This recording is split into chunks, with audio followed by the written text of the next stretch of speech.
పశ్చిమ గోదావరి జిల్లా ఉండిలో ఎంపీ రఘురామకృష్ణంరాజు ఎమ్మెల్యేగా గెలుపొందారు. 56,421 ఓట్లతో ఆయన సూపర్ విక్టరీ సాధించారు. రాజధాని అమరావతి విషయంలో తొలి నుంచి ఆయన పోరాటం చేశారు. ఆయనపై దాడి జరిగినా వెనక్కి తగ్గలేదు.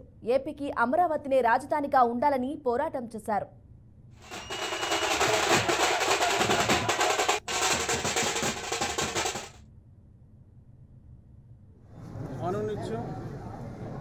వై నాట్ 175, వై నాట్ 175, మాకు 175 వస్తున్నాయి అని అనునిత్యం మాట్లాడే వాళ్ళకి ప్రజలు చెప్పుతో కొట్టినట్టుగా అయింది.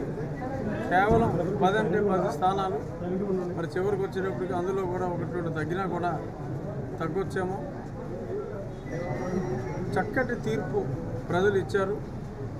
అహంకారానికి చెల్లవు, నువ్వు ఒళ్ళు దగ్గర పెట్టుకుని మర్యాదగా ఉంటేనే ప్రజలు మర్యాద ఇస్తారు అని ఒక అత్యద్భుతమైన తీర్పుని ఈరోజు తెలుగు ప్రజలందరూ ఇచ్చి గతంలో వారు చేసిన తప్పుకి పశ్చాత్తాపడుతూ ఇప్పుడు వారి తప్పును వారు సరిదిద్దుకున్నారు.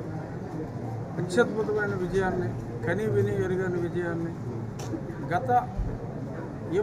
అసలు ఇండిపెండెన్స్ వచ్చిన తర్వాత ఆంధ్ర రాష్ట్రంలో తమిళనాడులో జరిగేది ఇలాగా 1 సీటు 2 సీట్లు అలా రావటం. ఆ స్థాయిలో ఆంధ్ర రాష్ట్రంలో 94లో ఎన్టీ రామారావు గారి ప్రభంజనంలో వచ్చింది. మళ్ళీ ఇప్పుడు చంద్రబాబు నాయుడు గారు, పవన్ కళ్యాణ్ గారుల ప్రభంజనంలో ఆ రేంజ్లో మళ్ళీ అటువంటి విజయాన్ని తెలుగు ప్రజలు తిరిగి ఈ కూటమికి అందించడం చాలా ఆనందంగా ఉంది.